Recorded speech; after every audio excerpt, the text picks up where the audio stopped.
Today, we'll start with communication. Communication is a very important element of directing. To highlight the importance of communication, I'll first start with an example. Once, a husband and wife had fought with each other and they were not on talking terms. So the husband wrote a letter to her in which he wrote, "Woman without a man is a fool. औरत अपने आदमी के बिना बेवकूफ है." The woman punctuated it and sent it back to him. The meaning totally changed. She wrote, "Woman, exclamation mark, without her, comma, man is a fool. औरत, उसके बिना आदमी बेवकूफ है."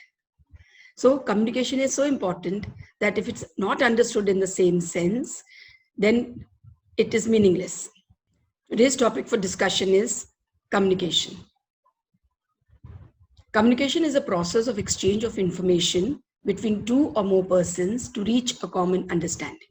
So there should be at least two people in every communication, the sender and the receiver. And the receiver should understand it in the same sense in which the sender has meant it. The receiver may agree, may not agree, but he should understand it in the same sense. So this diagram shows the elements of communication. We'll take up one by one.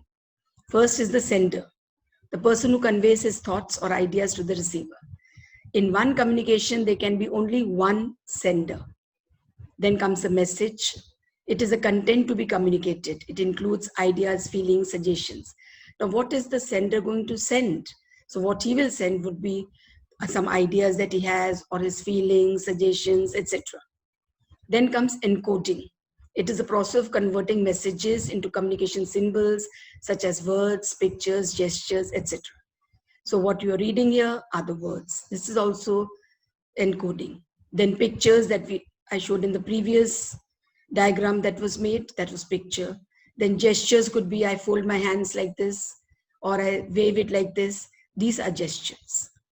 Then media, the via media, that is the channel through which communication takes place. It could either be written, what's in front of you.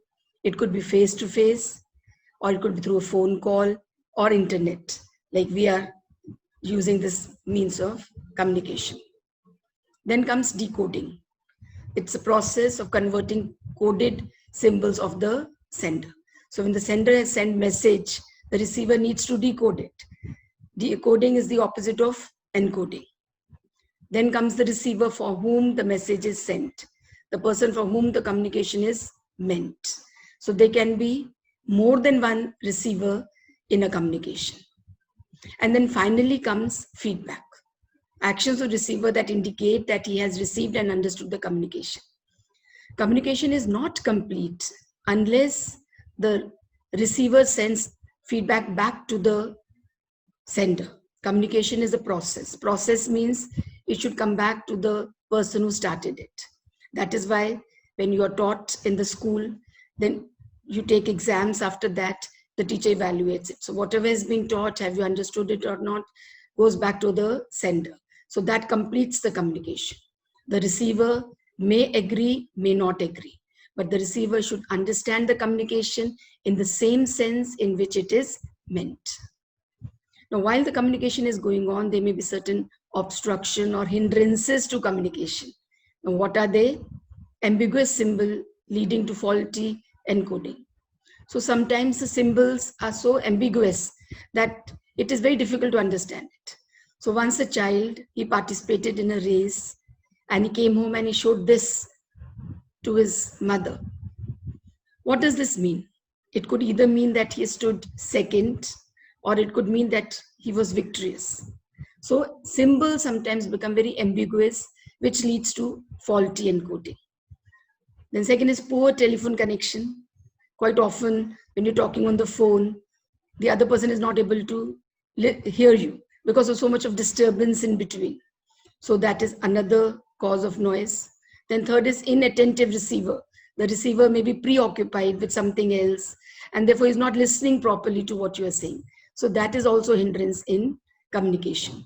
Then comes faulty decoding, attaching wrong meaning to the message.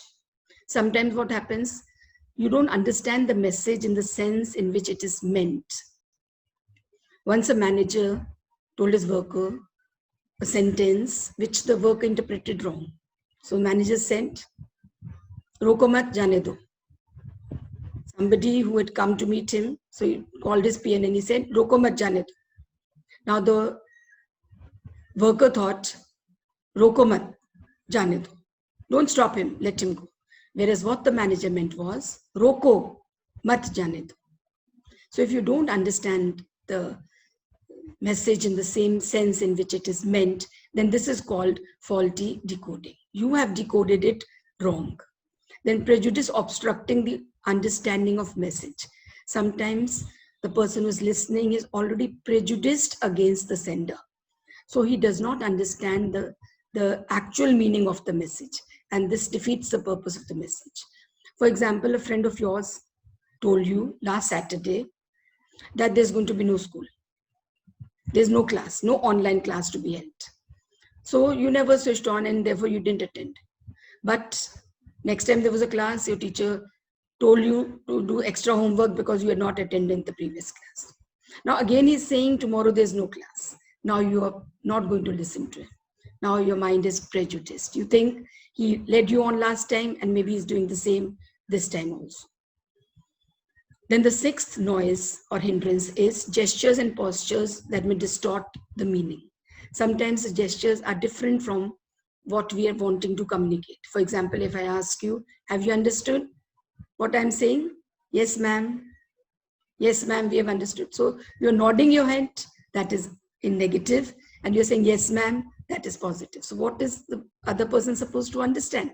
So sometimes the gestures may also lead to hindrance in communication. Now, communications are of two types, formal and informal communication. Communication that takes place within an organization may be formal or informal. Let's start with the formal communication. Communication that flows through official channels is called formal communication.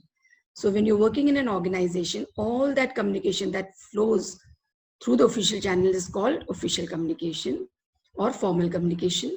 It may be between superior and subordinate. The superior is communicating with the subordinate. Alternatively, subordinate may communicate with the superior, or people at the same level may be communicating with each other. It can be oral or written, but generally it is written. Formal communication may be vertical or horizontal.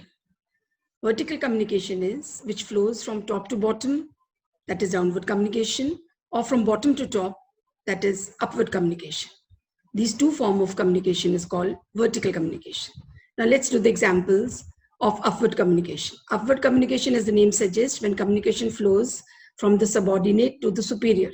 Like for example, application for grant of leave, submission of progress report, etc. Examples of downward communication is from the superior to subordinate.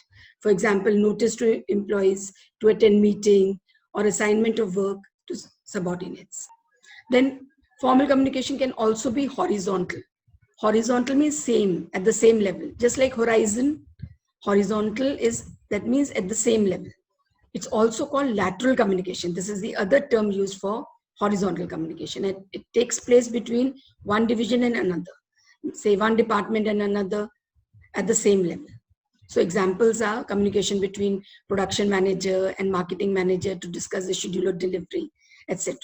So the marketing manager might want to inform the production manager regarding the latest trend so that the production manager can incorporate that. So the communication between the marketing manager and the production manager would be horizontal communication. Now come to informal communication. Informal communication is an integral part of formal communication. Where the formal communication lacks, informal communication makes up.